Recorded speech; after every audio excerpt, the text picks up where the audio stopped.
Welcome back into another edition of the Draft Geeks podcast. We're doing our top 8 linebackers today.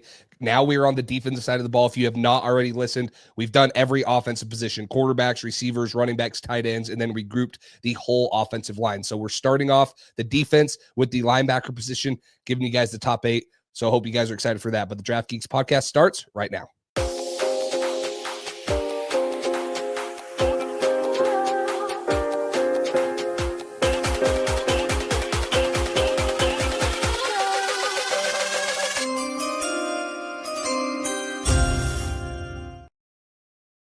Welcome into another episode of the Draft Geeks podcast. I'm Max Shostak over at the Draft Geek here with Jace Campbell over at Pat's Drive. Today we're going over the linebacker position, which is a slept-on position in football these days with all the affection for the edge rushers, the interior defensive linemen, and rightfully so in this class. But today we're going to give a little love to the linebackers, and it's probably the hardest projectable position just because of how different the game is for a college inside linebacker versus an NFL inside linebacker. But this is going to be a really fun episode. As Jace mentioned, we've done all of the offensive positions. So go back, listen to those episodes, watch those episodes, whether it's Spotify, YouTube, Apple Podcasts, and subscribe while you're there. We would really appreciate that. Jace, how are you doing? I'm pumped for this episode. I played linebacker. I coach with linebackers right now. I love linebacker play, but I think you hit it on the head. The modern day linebacker that everyone thinks about is not what it used to be. You're not going to find many more Ray Lewis, Brian Urlachers. They're looking for Fred Warner type guys, but there still is a role for bigger, thicker linebackers in the box. Obviously, if you're getting pushed around, there's going to be some short yardage plays. And then one thing that's overlooked, linebacker body types are the most important and the most used for special teams in the NFL. And we're not going to grade specifically on special teams, but you have to bring that in because a lot of these guys will make the roster in their first year, rookie year, because of special teams value and how well they do while they're still getting developed before they can get on the field. So that's another thing that's interesting that we will start talking about as we get into some of these guys not in our top 3 that aren't maybe immediate day one starters at the linebacker position. What's their special teams value? How do they add it? And then how do they get on the field as a linebacker? But I'm excited. I could not ask for a better position to start off the defensive side of the ball with. Yeah, I'm pumped because I think people put linebacker to the side, and we're going to start with it. So I'm pumped for that. And like you mentioned, we talk a lot about with draft prospects, right? The long-term projection. Well, linebacker, you have to have short-term projection, or that's when you see guys that, get passed up on and you're like, how is this guy falling? And maybe it's because some teams don't see him making an instant impact on special teams, which is something that linebacker, comes into play a lot on special teams. Yeah, for sure. So let's jump into it. We actually have some similarities in this one. We do, which is rare. Maybe it's been defense will have more similarities because offense, we did not. It was few and far in between. I mean, there's a lot of guys close or right by each other. But same not, guys. Yeah. We see pretty eye to eye, but we have some alignments here. We do. So if you guys are on the audio only version and you guys want to see the graphics or, go refer back to stuff, obviously hop over to the YouTube, whatever it is. Let's pull this up. We'll start. Let's just go down 8 through 4. We'll talk about these. So let's start with your 8 through 4, and then I will read my 8 through 4. So do you want to read 8 through 4 and then we'll go into honorable mentions real quick? Perfect. Okay. Yeah, so my linebacker 8 is Chandler Martin, the linebacker out of Memphis. Number 7 is Jeffrey Bassa out of Oregon. Number 6 is Sean Dolak out of Buffalo. Number 5 is Chris Paul Jr. out of Ole Miss, or Pooh Paul, as he referred to himself as the Combine. So if you hear that name, that's who this is. And then number 4 is Demetrius Knight Jr. out of South Carolina. 8 for me is also Chandler Martin out of Memphis. 7 is Barrett Carter from Clemson. 6 is Jeffrey Bassa from Oregon. 5 is Chris Paul Jr., same with Max. And 4 is Demetrius Knight Jr. So we got 3 alignments right there, and then 2 guys that, are a little bit different. But, yeah, let's start with an honorable mention now that we read those, and then we'll jump into Chandler Martin. So who's one guy that you have an honorable mention for? So before we do honorable mentions, I actually want to say one thing because I think there might be a lot of people that are looking at the screen or hearing what we said and they're like, Man, I'm really used to hearing Chris Paul at 4 and Demetrius Knight Jr. at 3 or 2. We are considering Jalon Walker a Good linebacker point. for this episode. And while I don't know, we'll get to it, but I think I view him more of an edge profile type of player. But I do think he wore LB on his shirt at the combine. He was classified as a linebacker going to the combine. And I think linebacker will pop up when he's drafted. So we're going to treat him like a linebacker, but we'll have the Jalon Walker conversation when we get there. But for rankings purposes, if you're wondering why some guys are knocked down, that's why. So Jalon Walker is in there. And as I just gave it away, he is in both of our top threes. So we'll jump into honorable mentions. Where do I want to start here? Honorable mentions. I'm going to go. No, I'm going to save the Barrett Carter conversation because he's at 7 for you. So we'll go to Danny Stutzman out of Oklahoma, a college football fan favorite, a very good tackler, and a very good run defender. He tested very well at the combine. He tested a little bit better than what I saw on tape, but I think he's a good athlete moving forward when the play is in front of him, which profiles exactly for what I just said as a run defender and as a tackler, as well as a blitzer. I think he's a good blitzer. I just have my doubts about him dropping into coverage. There are players that I have ahead of him on this list that I think are better in coverage, but he is my LB10. So, Danny Stutzman is a name that is, worth knowing because most of these lists we've done top 10. So if you were to extend it a little bit, Danny Stutzman would be in there for you or for me. I don't know where he is for you, but I would assume pretty close to that mark.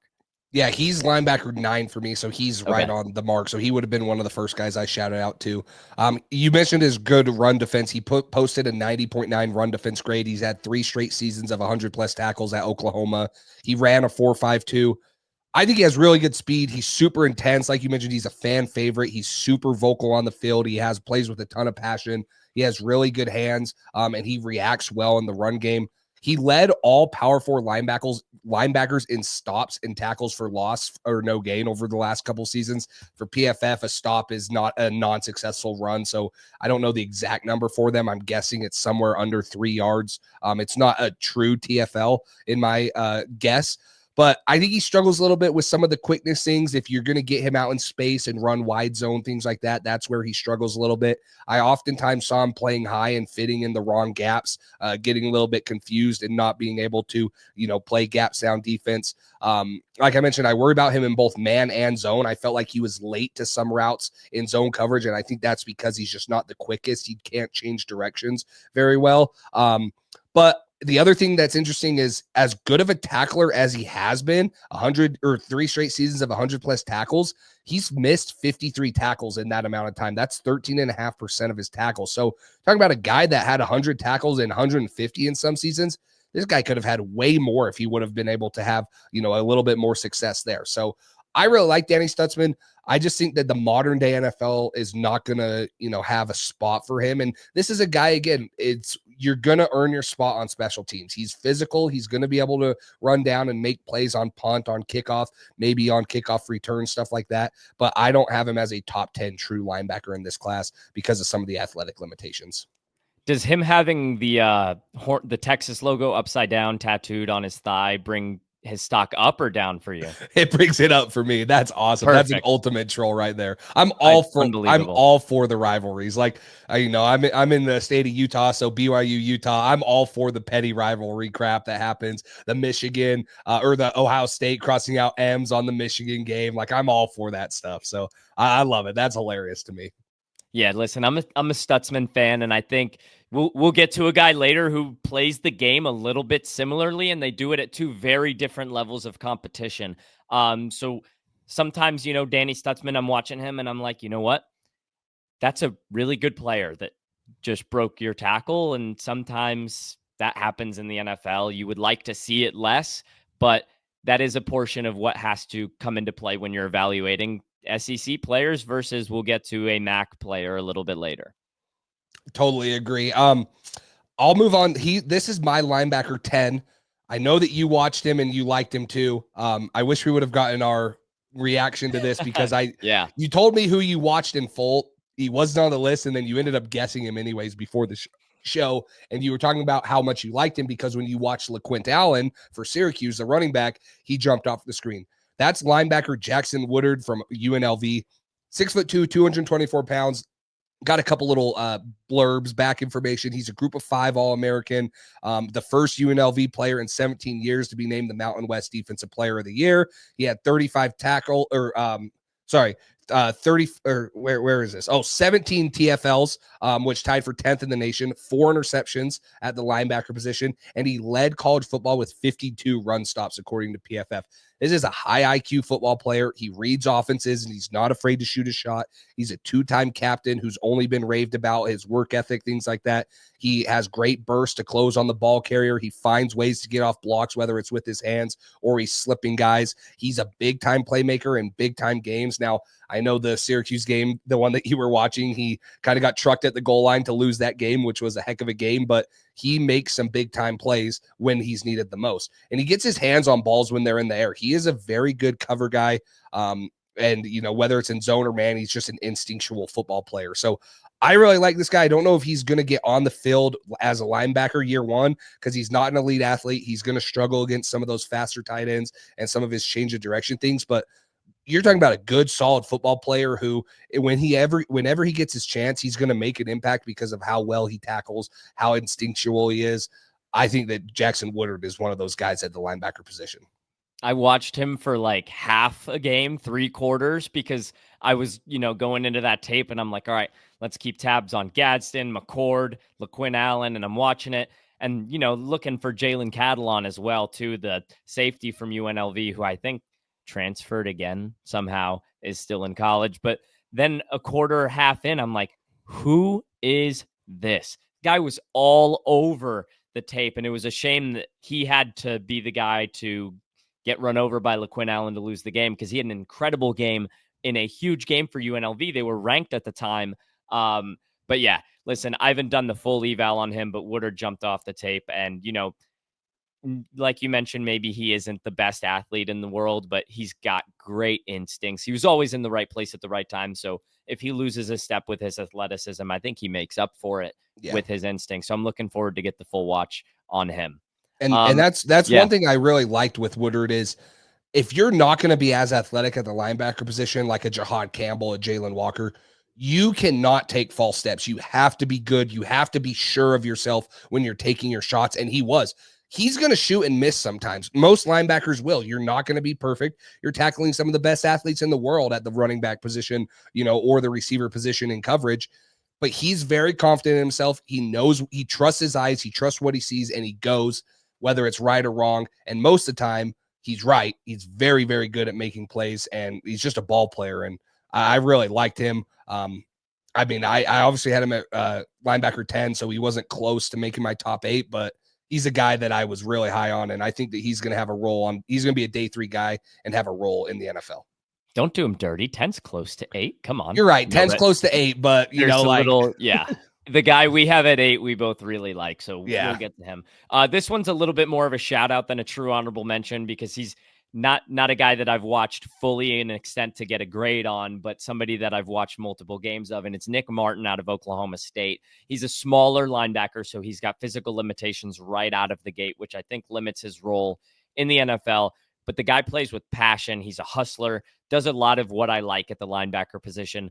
Just, you keep coming back to the size, and he doesn't do anything, in my opinion, at an exceptional level to put him over the edge, which is kind of what you need to do if you're undersized. But Nick Martin's a name that I think, could have not to, helmet scout here, but to have a similar impact as another 5'11" Oklahoma State linebacker, Malcolm Rodriguez, who is a Hard Knocks legend. But I just think Nick Martin, no matter who gets him, if they draft him or pick him up after the draft, I think you're going to get this guy's all, and that's about all you can ask for out of a day 3 linebacker, potential UDFA linebacker. But if your team signs Nick Martin after the draft, there's a name to put in the back pocket, because I do think you're getting everything out of this guy. So if he makes the team, that he went balls to the wall, and just, this is a position you have to do that at. So Nick Martin's a guy that I definitely want to shout out. Yeah, and I did not watch Nick Martin. So I can't really comment on him. One guy that I watched that I know a lot of people, he has the name and he's been in college football for a long time, is Jay Higgins. I'll just shout him out real quick. Just a slight bit over 6 foot. He's 6 foot and 1/8, 224 pounds. I thought he was good in zone coverage. He knows he's very instinctual. He plays, he helps on zone routes. He knows where guys are coming from, route concepts. He loves contact. He's super physical in the run. He was a strong tackler. But again, it's the athletic side of things that worry me. He doesn't have the great lateral movement. He has stiff hips when he's trying to run with running backs and tight ends. So that's my blurb on Jay Higgins. I know that you didn't get to him either, but he's a guy that maybe started up higher in this process just because of him being at Iowa and him being in, college football and being a pretty steady force for Iowa for a while. But another guy that's pretty comfortably outside of my top 8 and even outside of my top 10. I think the athleticism notion from what I've heard about Jay Higgins is very common and relates pretty perfectly to what you just said. So, linebacker is not a position where you need to be a freak athlete, but you certainly have to be athletic. And I think that the 8 guys from here on out check all those boxes. At least your 8 do, and I think 7 of my 8 do, and we'll get to 1. But I think he checks the box with flying colors. Well, let's talk about one guy. I'll let you start this off. He's both of our number 8, so it's easy. We know where to start. Chandler Martin out of Memphis. This might be, he might be on the all podcast team for us right here. You texted me about him last night. Yeah, I had already watched him, and there's kind of a funny story. I first found out about Chandler Martin because he does ASMR on YouTube, and this was like 3 years ago because he was a FCS player at East Tennessee State. And he was, he started as a low-level guy. He didn't really play there, and then he transferred to Memphis. So when you texted me him, I'm like, you mean ASMR YouTube legend Chandler Martin? So obviously he's got more than he's just an ASMR YouTuber. But Chandler Martin, that's kind of a funny story about him. That's how I became acquainted to Chandler Martin. Now he's going to be an NFL draft pick one day. So the way I got introduced to Chandler Martin, I got to shout out one of my buddies here because obviously a lot of my friends are aware of my Instagram page. I kind of make it my whole personality sometimes, but he's like, have you watched Chandler Martin? And I look him up and I'm like, okay, like 5'11", 6 foot linebacker from Memphis. And my buddy's from Tennessee and he's a Titans fan. So I'm like, sure, like Chandler Martin, how good could he be? And then I'm like, all right, getting around to linebacker deep dives. And he's like, watch Chandler Martin. I'm like, okay. And I FaceTimed him last night and I was like, yeah, Chandler Martin's pretty good. Yeah, thank you. Yeah. So in addition to being an ASMR and a friend favorite of mine, he's also a podcast favorite. And a little bit of his eval for me is he's got a super quick downhill trigger, which is something that I look for in linebackers. You have to have responsibility to drop, but when you see that the play is going to happen in front of you, you have to be able to switch gears, throttle down, move forward. He does that really well. I love his motor. He's a hustler. He's got great pursuit skills. If he's on the right side of the field and it's zone run to the left, he's going. He's not letting somebody else make that play. He's got a smaller frame, so he can get moved by bigger offensive linemen and doesn't always have a counter to that. So that's something he'll have to develop in the NFL. He's super tough. He takes really productive snaps on the edge. He gives you pass rush snaps, and I think that's where his immediate impact at the NFL level is. And not just pass rush, right? But if he's lining up on the edge and there's a zone run to the other side, he's going to cut that corner and he's going to be able to chase down the running back because he's got great burst off the ball. He's a smart player. One rep that I wrote down just to kind of highlight how smart of a player Chandler Martin was against Florida State, the game they ultimately won, which was a great game played by the Memphis defense. He's blitzing DJU and he goes in there with his left to match DJU's right hand. So I thought that was a really impressive rep by him. And so Chandler Martin, just really smart player, thick frame, shorter guy, but he's got the mentality to, I think, overcome that. And like we referred to, I think he'll be able to make an impact early on special teams. Yeah, I mean, the hard part for me, and probably why he's not higher, is he is under 6 foot. He was 5'11" and 7'8", so he's just barely under 6 foot. 6 foot on Tinder. Yeah, I mean, in high school he might have been 6'1" because everyone lies about their height. So if we're going off high school height, he's okay.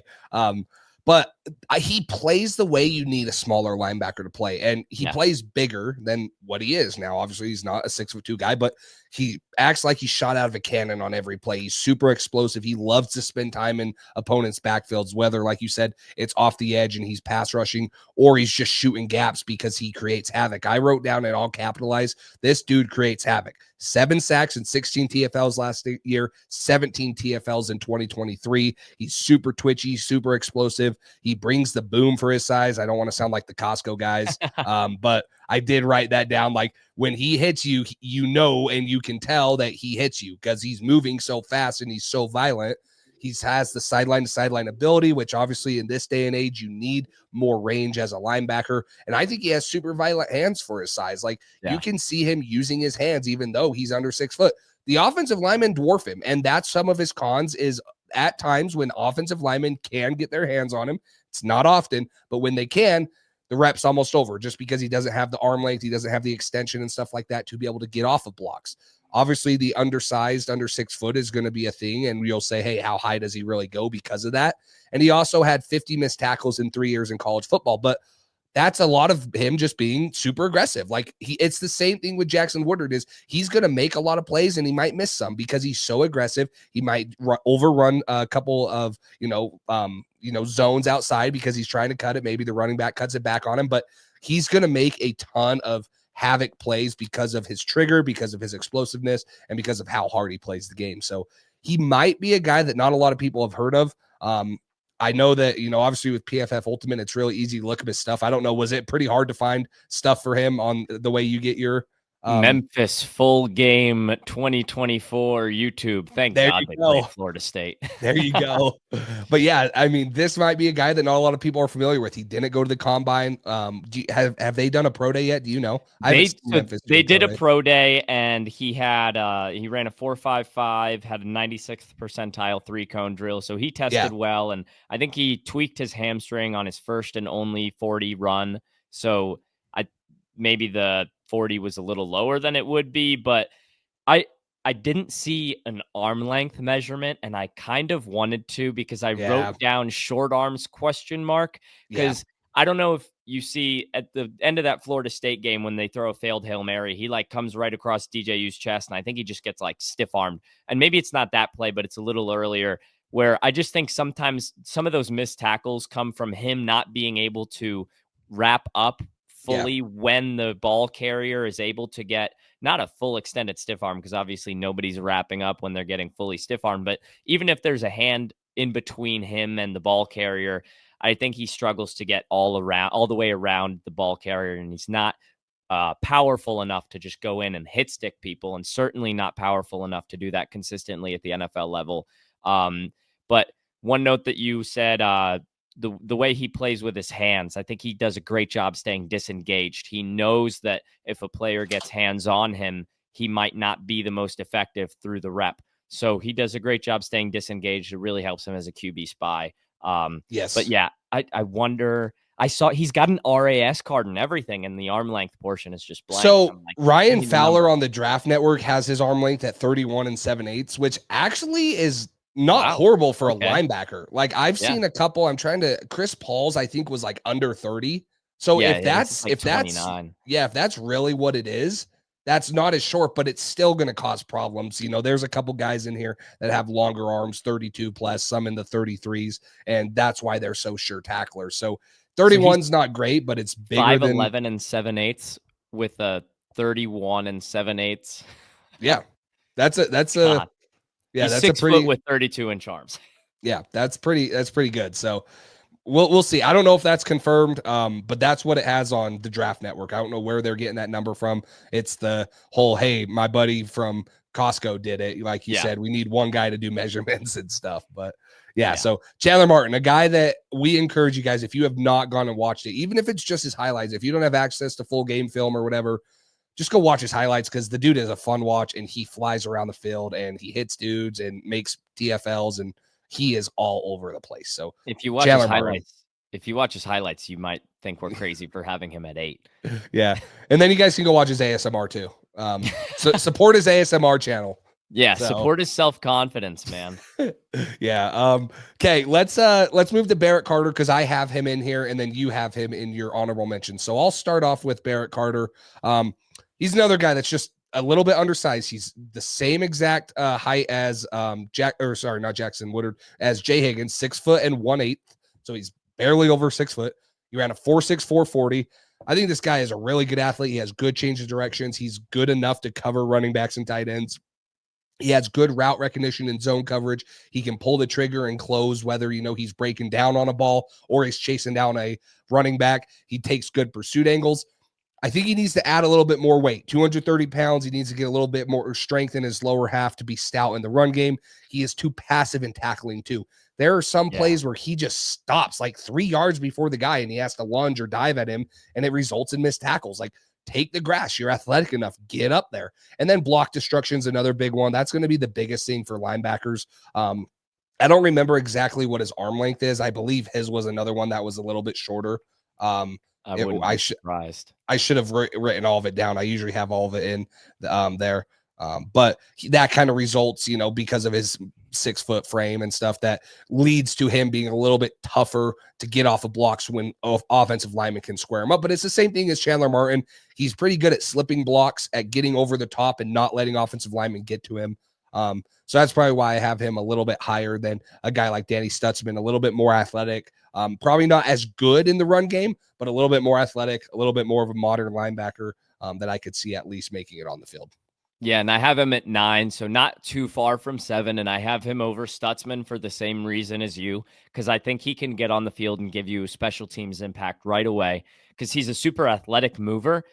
But from a linebacker standpoint, the reason he's not in my top 8 is just because, one, you're getting an undersized player, and then 2, I'm not confident in him as a tackler, whereas everybody else on my list, I'm like, no matter his size, he's going to go get it.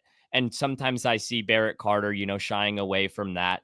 And I don't know what it is. Maybe it's a mental side of things, but I also thought that he out athletes himself at times, meaning he over pursues angles. He can create really poor angles for himself, which also comes into play when, he's able to get there as a tackler, but he didn't come from a great angle. And now he's got a missed tackle to his name. So I think for me, Barrett Carter, he's a good athlete. He reacts pretty well. I think he profiles as he's more of a gap shooter, QB spy, blitzer.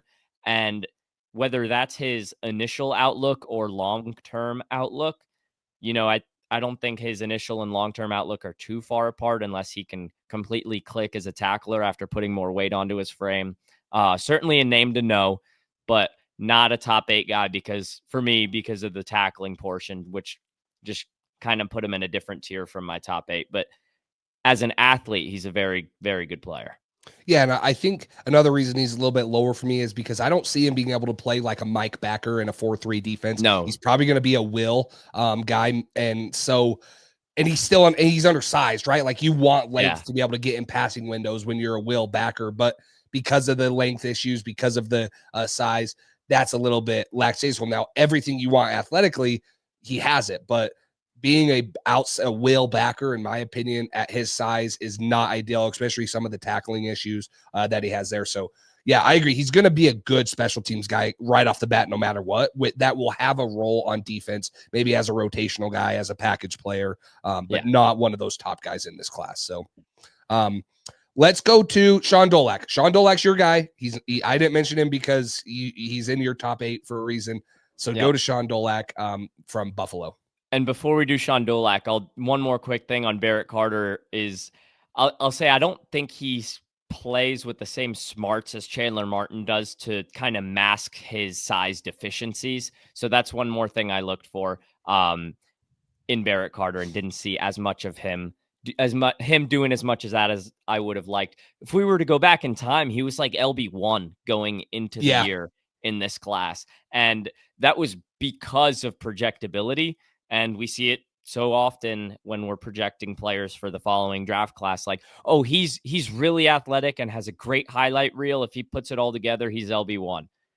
And then fast forward a year, he didn't put it all together. And now he's LB7 for you, LB9 for me. So we'll go to LB6 for me, Sean Dolak, the linebacker out of Buffalo. I think, maybe he'll get a little bit of a bad rep because I think at his highs, he's a really good athlete. But I think at times on tape, he has reps where, the athleticism isn't able to fully shine through. Now he's got multiple pick sixes or picks with significant returns. This guy is an athlete, but I just need him to, plug the cord all the way in, if you will, because it's there. I just need to see it more consistently. I think he's a really good leader pre-snap. I think he's got good speed. He ran a 4.55 40 at his pro day, was a 9 RAS guy with the pro day numbers. I think he takes good angles. I think he's got a good downhill trigger. I think he can struggle at times to disengage, which, he's a little bit of a smaller player. So that's something that I would like to see more. And then the ball skills in coverage is what I wrote in all caps and underlined. I think he's got good feel in coverage against tight ends, against running backs. And like I mentioned, the pick sixes, if you can get, coverage production from him early on in his career, I think he's got starter upside. I don't know if he's going to start there. If you're really thin at linebacker and you grab a Sean Dolak, whether it's day 3 or UDFA, because I don't think he'll go as high as LB6, but I think he checks, the blitzing box, the tackling box, not fully, right? There's some boxes that are checked less than I might be letting on here, but the tackling box, he's a good tackler. I think he's a good blitzer. I think he's a good gap fitter in the run defense. I think he's physical enough at times, and then he can drop in coverage and get that done for you. So I saw the ability for him to become a pretty complete player at the linebacker position, which is why I have him at LB6. And then I have faith that his head coach, former special teams coordinator, Pete Limbo, has him ready to play on special teams early on, even though he may not project as good of a special teamer as some of the other guys that are on our list outside the top 5. Yeah, and this is a guy who I see has to make it through special teams, and I think he will. I think that this guy will make an NFL roster because he started as a walk-on. Made his way up to team captain, led FBS with 168 tackles this year, 81 solos. So he's dealt with adversity before. He's not going to quit because he's a UDFA or he's a 7th round pick. He's going to make a roster somehow. He's a good football player. It's the same conversation I had with Jackson Woodard. I think the athleticism scares me. I don't know if he ran a 40 this it's projected he's going to run in the 4.7s, and I think he ran 4.55 at the pro day. Are you serious? Yeah. That's shocking. Wow. While you're talking, I'm going to double check that. Yeah, double check that because I didn't see 4.55 speed. I see a guy that's very instinctual, again, similar to Jackson Woodard, who isn't the most athletic, so he has to be right on a lot of his first steps, which he was. Very good. And I see this guy as a 2. What did he weigh in at, too? Because I read he ran a 4.55 and weighed in at 223 and measured 6 foot flat. I see 4.55 after he catches the football on an interception, but not like lateral agility right, and stuff. Exactly. Yeah. And by the way, this is funny, but his 3 cone was in the 91st percentile and 89th percentile on the shuttle. So he tested out of his mind. And I do think he tested better than he plays in those aspects, but maybe a 9 RAS helps him along. Yeah. I think that at 225 pounds, even though he's a physical guy, he needs to gain more strength to be able to compete in the NFL with some of those bigger offensive linemen. And I don't knock competition, but I don't think that there's many guys in, I forget, where's Buffalo? Where are they? What conference? The MAC. Yeah. I don't think there's many guys in the MAC that are running 4.4 speed at the running back position that he had to keep up with and stuff. So he's going to deal with a little bit higher level athletes in the NFL, a little bit bigger offensive linemen, things like that. So how does he translate? But this is a guy who I have confidence that will make an NFL roster. If he doesn't get drafted on day 3, he will be a UDFA, maybe even a priority UDFA because of how good he was and his body size, the frame, his ability to play on pretty much all special teams. So although I don't have him in my top 8, I agree with a lot of things you said. It's just the limited athleticism, which maybe the RAS is telling us otherwise, but on film, I didn't quite see it jump off like some of the guys we'll talk about here upcoming. I see it in spurts from him, the athleticism. I just wonder where it is all the time, because sometimes I'm like, all right, it's a nothing play. And then sometimes I'm like, holy crap. So I think he's just got to level it out a little bit more, but I think maybe that'll come in the NFL. A couple other things I had written down for him. I love his attitude. The guy plays like he was, he absolutely was the leader of the Buffalo defense, but he played like he knew it, and not in a cocky way, just like, I am responsible for us every time we give up a touchdown. So played with a lot of heart. And then I think he brings the juice every down, but he's not as strong as I would have loved at the point of attack. So like you mentioned, for a stout built guy, I think he just needs to add a little bit more weight. But I see Sean Dolak as somebody that could end up like year 3, like you're watching Sunday Night Football and you're like, oh, here's Sean Dolak starting for the Minnesota Vikings, undrafted free agent out of Buffalo, like a couple years down the road. But I mean, absolutely a my guy in this class. I don't think many people have Sean Dolak LB6, but I think he checked a lot of boxes for me in the way that I evaluate linebackers. Doesn't fit the modern mold of a linebacker, but I like him, man. I like him. Good. He's a good football player. He's a very good football player. Yes. So let's move to he's my linebacker 6, your linebacker 7, Jeffrey Boss out of the University of Oregon. He's 6'1" 1/8, 232 pounds. He ran a 4.63 40-yard dash. He's a former safety. I love the conversation we had before. I think that he is good in zone and bad in man. For being a former safety, he does not track the ball well. He can't really stay in coverage. You texted me the angle route he's trying to guard on Nick Singleton in the Penn State game. He was cooked like burnt toast, like fried, absolutely fried. It was bad.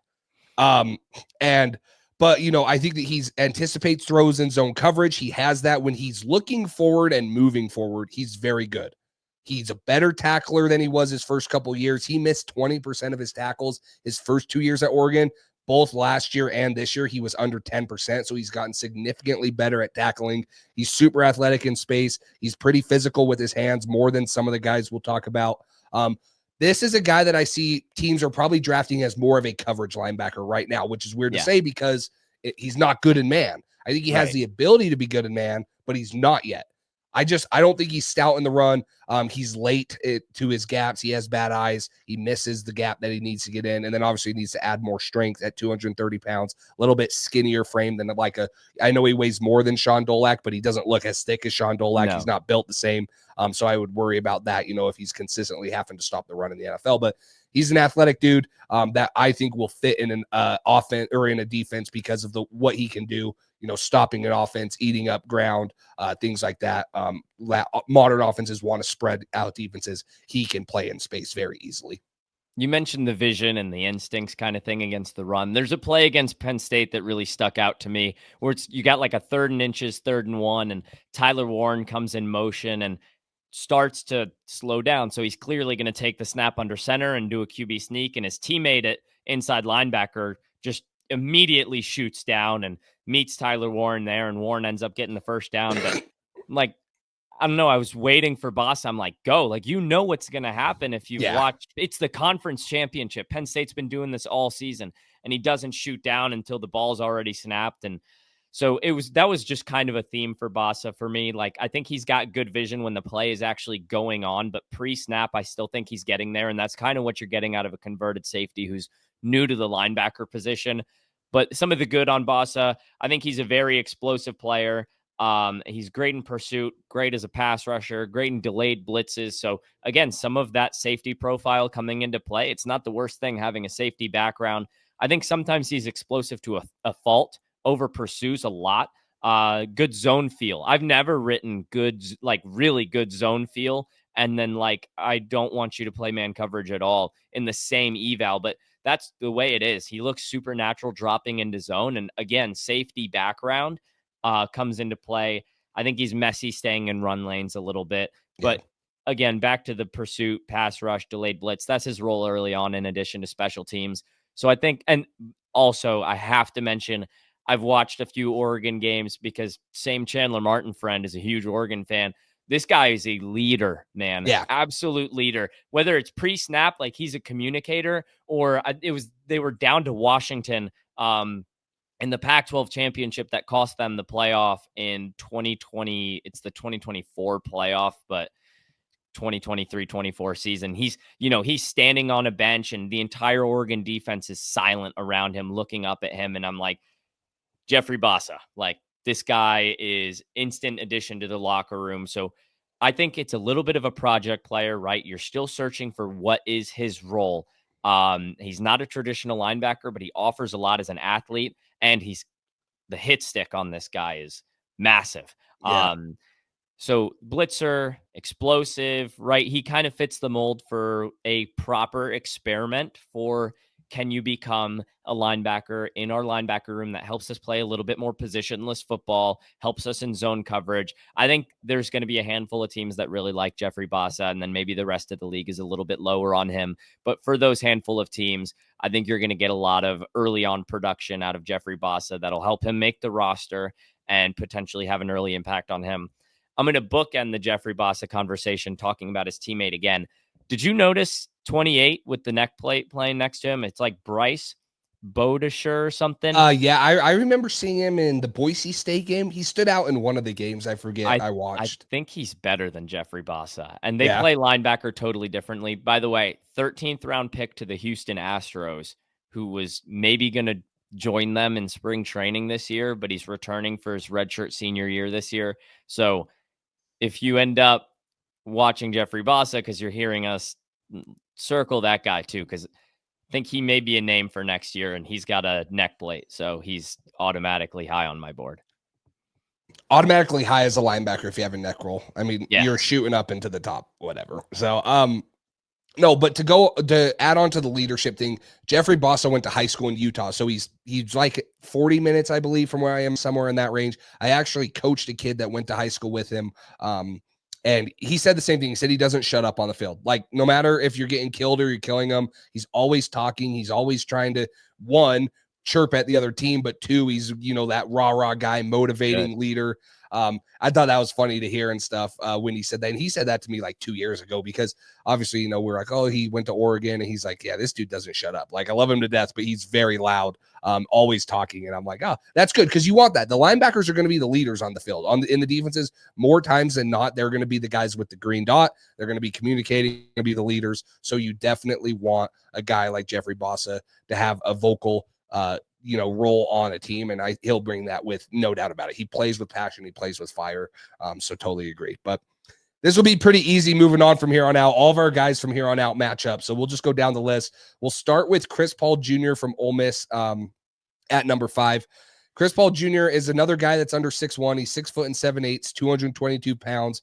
This is a very good athlete. He is very good in space. I worry about him in the box because of his size, because I believe he is the one that has, I might need to double check this once I'm done talking. I believe he has under 30-inch arms. Is he the one that has like 29-inch arms? I think you're right, but so you should double check that so we're not spewing misinformation. Yeah, I'll double check. I'll double check that. But you can tell that he has shorter arms because his strength isn't there. His block shedding is not there. He plays well in space. When he's able to come down, he's very, very good. He's great in coverage. He had 19 coverage stops, 4 forced incompletions. He's aggressive with his reroutes. He gets hands on guys going vertical. He's able to match routes. He's active with the ball in the air, both getting his hands on them or picking them.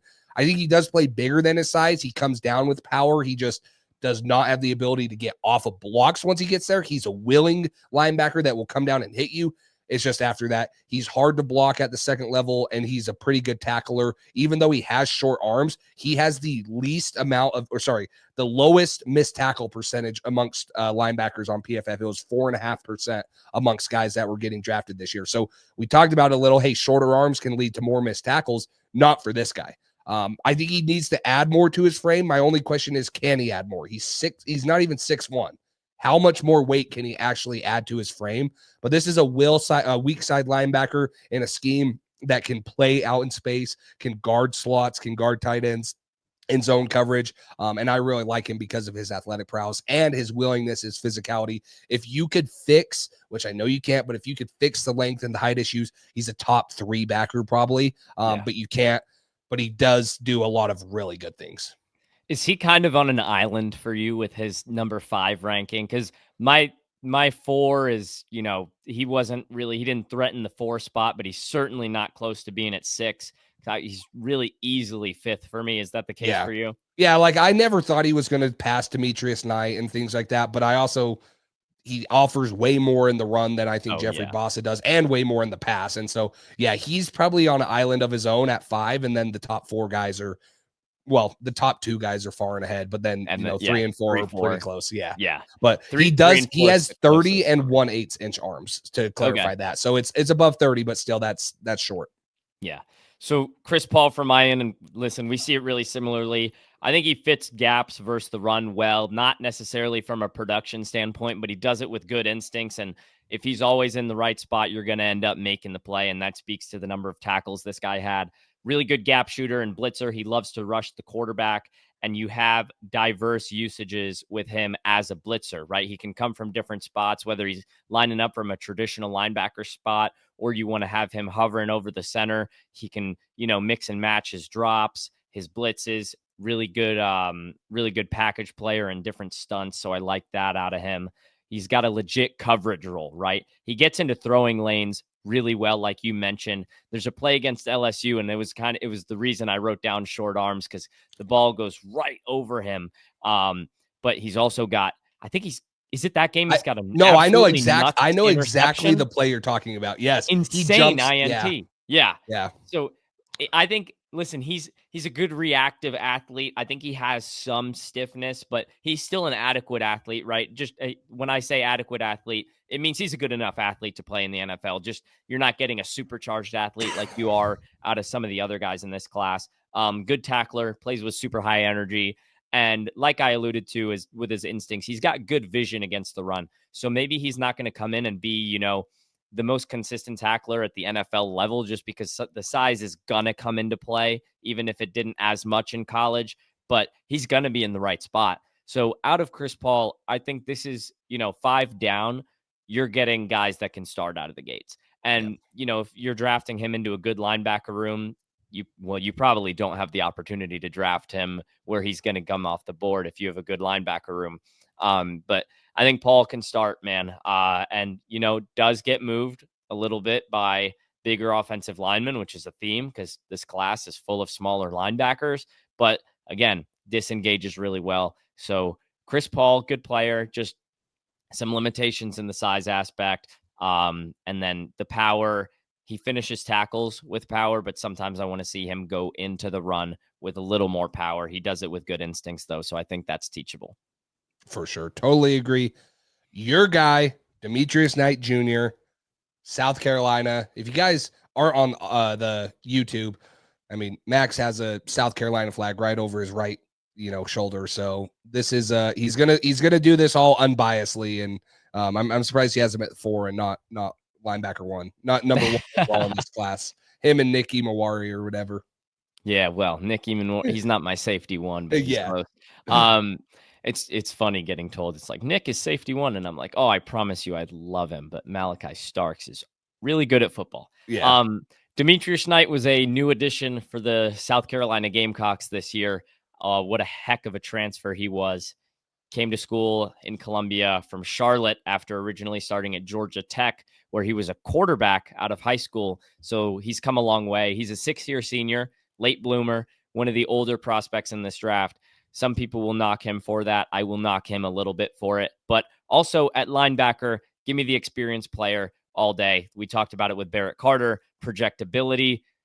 Miss me with that. We saw what happened. Barrett Carter returns for another year. Everybody freaked out because they're like, whoa, I want to draft him really high.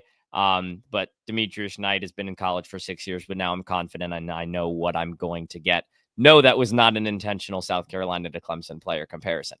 Demetrius Knight has an unbelievable motor, man. I think he's got the best motor in this class, and not just because he goes to South Carolina. And listen, I'll get into it a little bit because sometimes it's a motor to a fault, right? Over pursuing is a big part of his evaluation and something that he needs to clean up.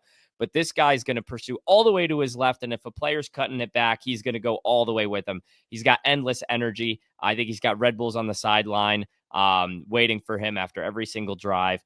The motor it's one of a kind. And he's got really good instincts against the run, plays with passion. And I think he's got good instincts as a cover man as well when the play is happening in front of him. When he's dropping back, I think it gets a little bit messy there, but I don't think his role in the NFL is going to really require him to be the most consistent drop coverage guy. I think he's going to play forward, play a blitz role, but also, of course, that pursuit is going to be the main thing you're getting out of him. He does a good job staying disengaged, pursues the ball carrier excellently. And then I think he's, best as a tackler, run fitter, guy that's going to play in the QB spy role a little bit because of his ability to pursue. And I think he reads the quarterback and routes that are happening in front of him really well. So, like, let's say you got a play action where the quarterback's rolling out, tight end's got a check and release. Like, he plays those situations really well where he can be, in front of the tight end, but then the quarterback's taking a little bit too long and he knows when to snap it and go. I got to go get the quarterback. So I think he's got a lot of experience, and I think his quarterback background actually helps him in that aspect. And then the last thing I'll say is pre-snap communicator, very good in that aspect, and just being very plugged in with the South Carolina football program. I know this guy's a one-of-a-kind leader, and that's really impressive to me because he just got to the school, instantly became the starting middle linebacker. So I've heard nothing bad about this guy's character, only positives. So he's my LB4. And the coverage behind him, the over pursue is why he is there. But I do think that, another guy that will get on the field right away. Yeah, and everything you said goes the same for me. I think that he's a adequate NFL athlete. This is a guy I see playing in the middle of a defense because of how loud he is, because of the leadership role. He'll wear the green dot one day. He's able to play downhill. He's super instinctual. He's experienced. That's also my knock on him. He's going to be one of the oldest players in this draft class. He's going to be 25 in July. He played so many years in college football, which is not a bad thing. A lot of guys do because you can transfer all these places and you get waivers and exemptions. I wrote he's close to his ceiling / his floor. I don't know how much better he gets. I don't know how much worse he gets. And that's not a bad thing because I think he's a very good player. So if there's a team that needs a instant impact starting middle linebacker in this year's class, I think it's Demetrius Knight. I think it's the same with what Peyton Wilson was last year, an older guy coming out of NC State, although he was a freak athlete also, and he was also coming off of what they said he had no ACL or in 1 year or something. It was crazy. But anyways, that's kind of how I see it is, hey, is this guy a 1, maybe a 2 contract guy? It could be because he's already 25 years old and the lifespan of an NFL linebacker already is not, where some positions are. And, obviously it's a physical position. So how much can he hold up? He's already played a ton of college football. But he's a very safe prospect that does not have a super high ceiling, but that's okay because he has a very high floor and he's going to come in and do a lot of things in the run game that you need him to do, for you. So I do like Demetrius Knight also. The age is a little bit concerning anytime. And that sounds crazy because I turned 25 in February. So he's 4 years younger than me. And I'm saying his age is a concern. You're old. Gosh, I know, right? I knew I knew it was crazy when I was Zion Williamson was getting drafted number 1 overall at 18 years old, and I was 20, and I'm like, oh my gosh, I need to be doing something else in my life. It really hits you when you have guys your age still getting drafted, and you're like, oh, what the? They're getting called old. You're like, no, he's not old. I'm young. So yeah. But I do like Demetrius Knight. He does a lot of very sound things, and he's very physical, and he's a very adequate athlete. He was the 31st ranked dual threat quarterback in the same high school quarterback class as Bo Nix, Jaden Daniels, Sam Howell, Max Duggan, and Roschon Johnson. Whoa. Wow. What a poll right there. Yeah, he's come a long way. He's a goal line wildcat quarterback at worst if you need him. Let's see it. South Carolina likes using defensive tackles in that role, but yeah, I wish we could have seen that. That would have been fun. But really good player. And I think instant locker room addition, like we talked about with Jeffrey Bassa. And like you mentioned, how far is he from his ceiling? How far is he from his floor? It is kind of a what you see, what you get kind of player, but I think there's value in that at the linebacker position because this class, and this position group as a whole, like I mentioned at the top, and not just the 2025 position group, but it's really hard to project linebackers. The game is so different across the 2 levels. So give me the guy with the experience. Give me the guy with the high floor. But 3 guys that I would take over him. We'll get into the first one. Carson Schweschinger out of UCLA, a late riser for me, sunshine, Goldilocks, playing on the West Coast. had 163 tackles. You can see this all in front of you if you're on YouTube. 87 tackling grade and a 90 coverage grade, and that kind of speaks to his strengths as a player. The skinny on him, for me, he's got good reach and length, I think. He's a strong tackler, good speed and short area quickness to stay with running backs, whether that's in coverage or with a running back who's dancing at the line of scrimmage. A hustler, I think he's really rangy. I think, again, that plays in both coverage and as a pursuit man. He fits gaps and locates the ball carriers through traffic really well, doesn't give up many yards after the first point of contact. And I think he's got intense focus. His feet are always going. I think he's got loose hips, especially in coverage, which is something that I think makes his ceiling really high, which is why I have him over Demetrius Knight Jr. And I think he instantly upgrades your run defense as well. The power, the weight profile, that's where I'm going to knock Carson Schwessinger. He needs to add more weight to his frame. I think he can get erased by some of the offensive linemen, which is going to continue in the NFL if he doesn't add more weight on his frame. But he's a really good form tackler, on-field communicator, and I love his vision, man. His eyes are always in the backfield, and he always not guesses. It's not guessing with him. He's always in the right spot on read options. So he wears that C on his chest for a reason. I think that's, like you mentioned with Demetrius Knight, something that he could do at the NFL level one day as well. Yeah, he had a 90 pass rush grade, which was second amongst linebackers. Like, he gets to the quarterback. He can do it in multiple different ways. This is a guy that I think he played at 225, but at the combine, he weighed in at 243. So he's put on weight he already. Didn't run, though. Yeah, he did not run. So that's what he put on weight, but can he still move at that weight? So that's what I'm interested to see is, okay, yeah, he answered that question, but now I want to see him play there. So that'll be interesting to see, hey, he needs to be at 240, but how much athleticism does he retain at 240? Because he is a really good athlete. He has great instincts. He pulls the trigger and goes. I said that he puts a target on the ball carrier's back and he finds a way to get there. Great closing ability. He's a reliable tackler. He only had a 7.6% missed tackle rate this year. This is the guy who I think is the best special teams guy in this class. I do not think he'll need to play a bunch of special teams because he'll make a roster as linebacker alone, but he's been a special teams warrior for UCLA. He only really started this year at linebacker. He had 84 snaps in 2022, 17 in 2023, and 705 this year. So he's only played 1 year of true linebacker. And I thought he showed great instincts. I thought he showed the ability to pull the trigger. He knew how to take angles. He has good change of directions and fluid hips. I loved what UCLA did playing Tampa 2 coverage with him, letting him fly. And then not to the same extent as Demetrius Knight, but he is another high motor, high energy player that is awesome to watch because he's always around the ball and he's always finishing. The lighter frame at 225, which we'll see if he stays at 243 and how he moves there, was definitely a problem. His strength is not there. So even if he is 243, he needs to add strength. It's not just, okay, he had 20 pounds of muscle or 20 pounds of weight. He needs 20 pounds of muscle. He needs, to be stronger than there. He needs to be more physical with his hands, which I think will come. He's a little bit inexperienced at the position. And then he needs to get more disengaging from the blocks. But that's all because he only played 1 year of linebacker. Like, I think this guy is someone who can just get better and better at the NFL level.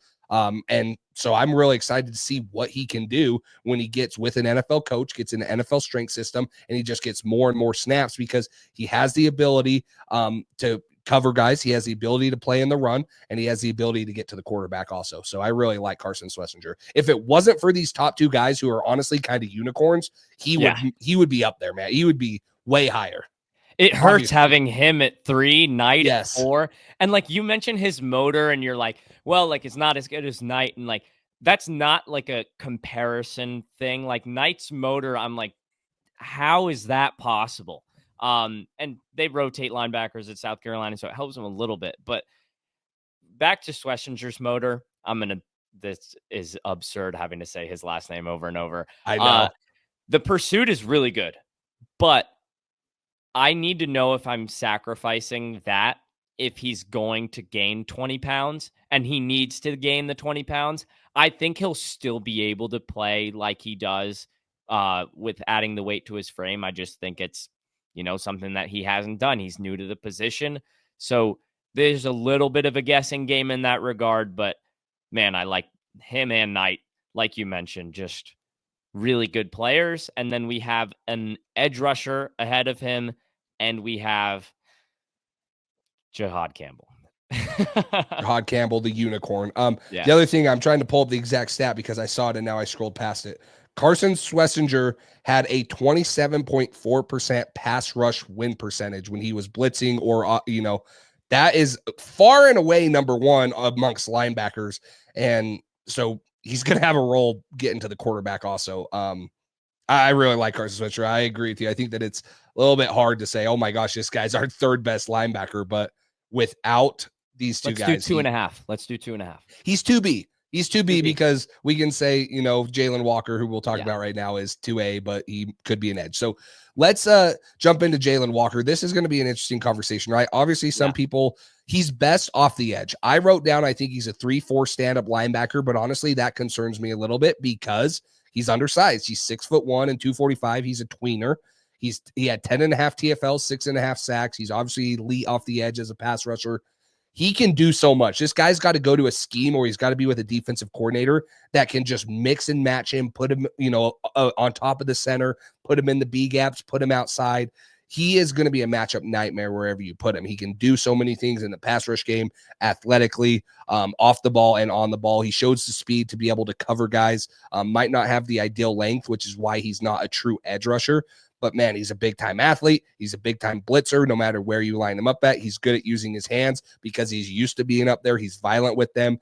He is a great spy player, man. Whoever, if you're playing, keep him out of the AFC North, please. If you're playing Lamar Jackson, if you're playing Josh Allen, spy with this guy, because when he waits, he sees it and he goes and he's on the quarterback before they can even make a decision on what to do next. Super good as a spy player, which I think will be a big time addition for some teams in the NFL, especially if they're making a deep playoff run against these quarterbacks that can scramble. Off the ball linebacker, he's just a little not instinctual yet. He needs to be able to read pullers a little bit better. He has the size concerns, which we talked about. He's not natural pass dropping, but he is a great athlete. So that's where it's hard to project him. Is he's probably too small to be an edge guy. He's not quite refined to be a linebacker yet, but I have him as a linebacker. I don't think that you can get away with playing him on the edge with his size and lack of length, but we'll see how it goes. He, at the worst case, is a Swiss Army knife for any defensive coordinator who takes him. This is one of the most hard to evaluate players in this class. My notes are everywhere because I started evaluating him, right? You look at the stats and you're like, okay, clearly that, and everything people have been saying prior to me starting to watch him, they're like edge rusher for this guy. And I watch him and I'm like, you can say the second word of that position, but I can't say edge rusher, he's a rusher. But then there's some things that he does at linebacker and I'm like, oh, no. I see why Kirby's got you there. So it's just a fascinating evaluation. He needs to go to a guru on defense, right? He can't just get drafted by somebody because he's either their next highest edge or linebacker on the board. He's got to go to a team that's got a plan for him. I think his closing speed, his pursuit, his athleticism, those are his best traits. And just so happens that those are the best traits to be a QB spy. I think that's his instant role, right? He's got a really good long arm, dip and rip move. He's a very good speed rusher from stand-up positions, especially in those A and B gaps, playing over the center, playing over a guard. And that's why I say maybe he's not an edge rusher, because I think when he runs into players with more length, a tackle, he can get erased. So as well as in the run game, you mentioned him being aware of pullers. He's got to be better at that, because once a puller sees him and he's not ready for him, he's out of the play. So the twitch on this guy, the speed, the floor as a QB spy, and the rusher over the next to the football, so A gap. I think that makes him a really intriguing player early on. I would caution, against just putting him out on the field on every snap. I think you gotta put him into your defense in a planned out way. Yeah. Advantageous early on. You can start experimenting. And this isn't a year-to-year thing, just early in the season. That's what I want him to do. And then you can start experimenting with different roles for him later on. And then a cover man underneath, right? He's got a floor there. I think he does that well. So super savvy, delayed blitzer with excellent reaction time. All of those are traits that mix both what I like out of an edge and a linebacker. And I think that's exactly what he is. I don't think you have to pigeonhole this guy into a position. But if you are a hybrid between an edge and a linebacker, I'm a little bit more comfortable listing you as a linebacker, because if you are listed at edge, I really want the edge rushers to be the guys that are every down playing on the edge, or at least profiling to one day play every down on the edge. And in no way is my evaluation for Jalon Walker to play him every down on the edge. Yeah, and that's the hard evaluation about him is, hey, is he a 3-4 guy because he doesn't quite have the size to be a true Sam backer in a 3-4 system, or, he's not going to be a true Sam in a 4-3 system right there. And so in 3-4, at least you can bring him off the edge. You can do some unique things. It's just a weird scheme fit. He's not going to be able to play Mac, in my opinion, right off the bat. He's not going to be able to play. He could play a little bit of weak side. It's just you're going to have to find a unique role for him. You're going to have to be able to find a unique role. He doesn't fit in any of those perfectly because of his ability to be such an elite edge rusher.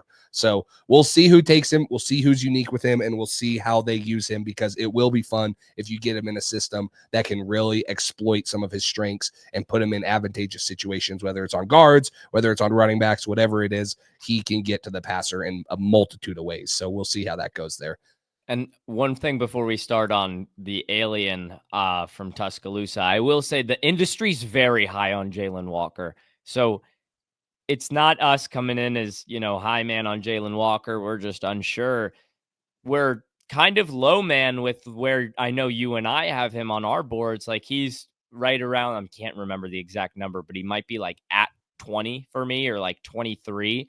And there's some very respected people in the industry where it's Daniel Jeremiah or Dane Brugler who are really high on this guy. So those guys get a lot of intel. There's probably a multitude of teams that really see him as an unbelievable football player. But in the tape eval, and I reference Jace and I making boards for invisible teams, because that's what this is, right? We don't trot out an offense and defense every week. So there's probably some teams that are like, oh my gosh, Jalon Walker's perfect for us. He's going to be a multi-time Pro Bowler. And that is the case for some teams. And then other teams, I'm like, honestly, let somebody else be right if he's good. Speaking of a guy who has the potential to be a multi-time Pro Bowler, multi-time All-Pro guy, talk about Jihad Campbell, because when we did our top 25 big board, I don't remember exactly where you had him. I probably had him a little too low. I don't even remember where I had him. Right now, I have him sitting at 14 for me. Too low. Where do you have him at? 8. 8? Yeah. I have him a little too low, but that's where I had him. He will get moved up, especially once we get through the rest of the defensive positions. But yeah, talk to me about Jihad Campbell. Jihad Campbell is an animal, man. And I have kind of a type with linebackers and safeties. I prioritize players who can allow you to play a little bit more positionless football, right? You're not so dependent on falling back in your scheme, but you can have multiple schemes that you're ready to deploy based on different situations. And that is why I'm, maybe I have Jalon Walker in my 20s, but there's some people that are out on Jalon Walker. That's why I'll never be out on Jalon Walker. And that's why I'm all in on Jihad Campbell. He's a superb athlete, but he's not one of these guys that's just a freak athlete and you're waiting for it on tape. It's all over the tape. His ability to mirror, whether he's a pass rusher and mirroring the offensive lineman, waiting for his moment to just absolutely pounce and blow right by him, or mirror players as a cover man, or mirror a quarterback who's rolling out, because the guy can play spy too. He can rush, spy, run defense, and cover. He's really quick, plays with great vision. Pursuit to the football is always there. Really good football IQ, but I think sometimes he can become unaware of his responsibilities when he's playing coverage and zone. I think he can get ahead of himself and see an open receiver run out of his zone into another guy's zone and follow him. And then there's a backside route on the concept and it comes open where he just vacated. So and obviously that comes with experience, right? He's a young player, so I think that'll get hashed out for him. But that's one of the areas I think he's got to improve. But his floor as a cover man is there. He can absolutely erase a tight end or a linebacker. Really good range, finisher at the tackle point. I think he needs a little bit more play strength when it comes to the goal line, though. When the heavy package is out there, I need a little bit better out of Jihad Campbell. And I think he profiles better next to perhaps a linebacker of a past generation, right? A better tackler, a more stout guy, more bigger guy to kind of hold it down in those power run situations. So I think if you can get him in the right spot next to the right teammate, I'd like him next to a vet early on. And that's not to say that I don't trust him. That's to say, if I think you can get him started on the right foot with a really good vet next to him, oh God, I don't want to say Canton, but I'll say multi-time Pro Bowler. This guy's got really, really special potential. Yeah, and unlike some of the guys at the bottom of our top 8 and stuff, he has the size. He's almost 6'3". He's 235 pounds. You hit on the explosion. He had a 10'7" broad. He's super quick at 4.52 on the 40. His arm length is 32 and a half. He only had a 5.9% missed tackle rate, so he's a great tackler there. It's the opposite conversation of Jalon Walker. It's like, hey, what can't he play? And what do you want him to play? Because he can play in a 3-4 or a 4-3. He can play Sam. He can play Mike. He can play Will. He can rush off the edge. He gets in throwing windows with his length. The couple knocks I have, obviously, what you said, sure, tackler, great lateral movement, the range. I would trust him in both man and coverage, scheme fit for whatever defense you're running. I wrote down, obviously, he's only played 2 years at linebacker. I think he needs a little bit more instincts there, but he's not like Jackson Woodard or these guys who don't have the athleticism, so they can't take a false step. If he takes a false step, he still gets there. He is so athletic and he's such a freak that, okay, maybe he's a little bit late reacting compared to some of these guys. I'm just going to get there anyways because I'm a freak of nature and I'm a man child and I can outrun every offensive lineman and I can lose 2 yards running around the climbing tackle and still get there before he gets to the line of scrimmage. I would like him to show a little bit more physicality and block destruction. He also kind of stops his feet on contact. But also, if you go back and watch Bobby Wagner, and I was very familiar with Bobby Wagner coming out of college because he was at Utah State.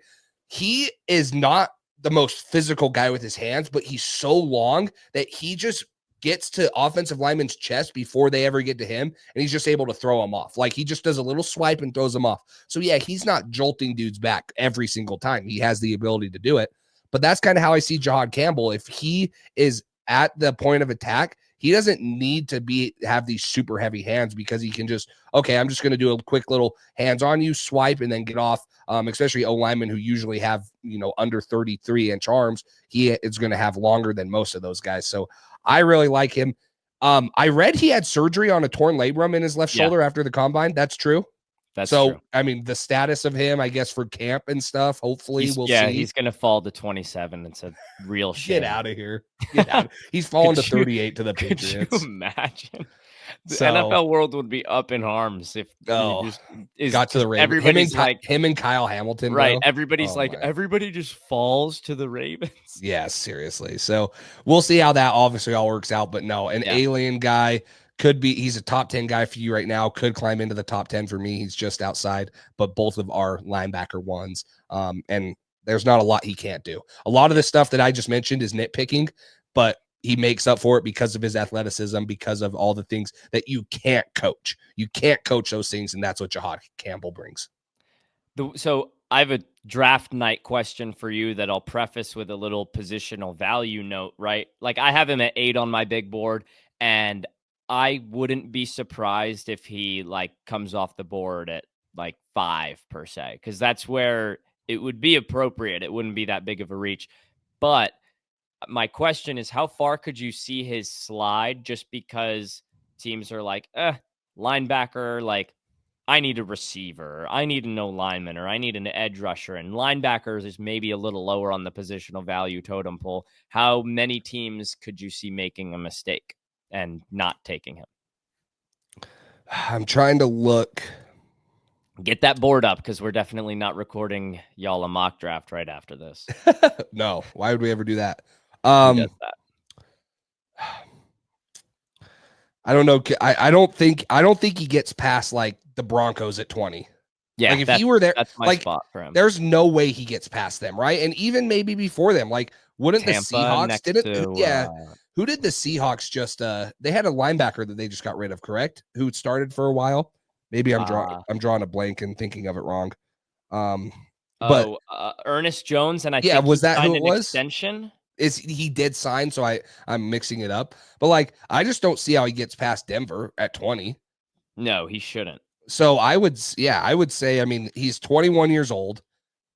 He's obviously, a top 15 guy for both of us, top 10 for you. Like, I don't see how Denver, unless they were really just like, hey, let's take Colston Loveland. That's another obvious one. But yeah, I would say he could fall to 20, but I don't see him getting past the Broncos at 20.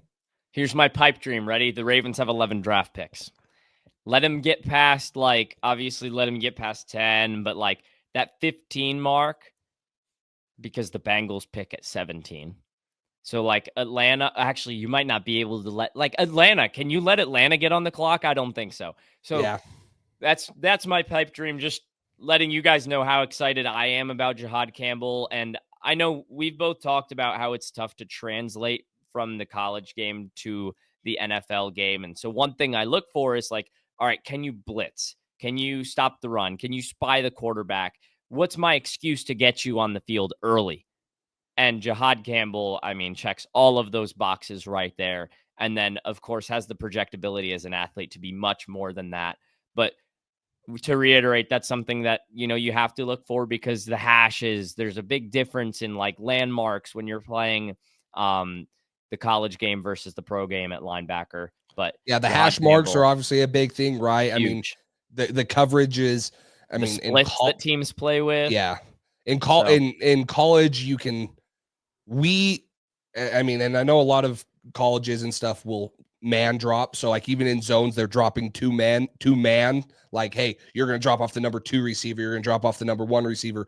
In the NFL with the different hashes, a lot of people spot drop because there's more grass to cover, bigger athletes faster. So you're spot dropping. But I mean, yeah, it's a little bit of a different game, but he has the length, he has the size to be able to cover, a big majority of underneath areas in zone coverage, and then obviously run with a bunch of tight ends and running backs and man. So it's a different game at the NFL level for sure, but I mean, the Jahad Campbell, Jalon Walkers, their athleticism and stuff fit right into what the modern linebackers are looking like. one more question before we wrap this up for you, and it's just another fun one, because out of 5 main positions on defense, right? You got edge, IDL, linebacker, corner, safety. Your top player at every one of those positions, without giving it away, because we're about to do a lot more defense, but where does Jahad Campbell? So if you were to say oh, he's number 1 on defense, right? Abdul Carter's my number 1 defensive player. But of the position group leaders, so 1 or 5, where's Jahad Campbell for you? Well, I mean, I mentioned it right now. I think he's a little low based off where he's going to end up, but he's 5 for me right now. Which is, and how he's 4 for me, but how crazy is that? It's crazy. Yeah. I mean, And you guys can probably guess who are the 5 ahead of him based off of the positions, but yeah, I have him at 5 right now. Corner maybe would be hard for some to guess, but yeah. I mean, it's Benjamin Morrison. Sorry to spoil it. Come back for the corner episode if you want to see it, but no, I mean, it's crazy. And again, linebacker is kind of the running back of the defensive side of the ball, where positional value goes up and down. Yes. It's a roller coaster. One year you're told it doesn't matter, and then Jahad Campbell gets drafted, and you're like, we need linebacker so badly. So, yes, everyone wants a Jahad Campbell, but no one wants to take him at where he deserves to be taken. So, right. Yeah, I have him at 5 right now. I would say the highest he can get is 4, where you have him. I don't think he would pass my top 3 guys on the defensive side of the ball.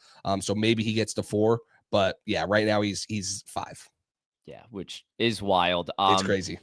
So next up, we're definitely not recording a mock draft minutes after we wrap this up to get out for you guys. We have a couple potential collab mock drafts coming in, some prospect interviews, hopefully one with one of the guys that we spent some time on in this episode here. And then we're going to continue moving down the line in defensive rankings. So we'll decide, because we're not that good at planning in advance, because who spends time doing that? Interior guys, edge rushers, safeties. Maybe that's our next stop for us, but you can always plug in more, learn more about, what kind of stuff we're posting, obviously by following, subscribing, turning on notifications. And then I will post every time we post an episode on the story of the Draft Geek with the link right there. so it's easily accessible. You guys have no excuse not to listen.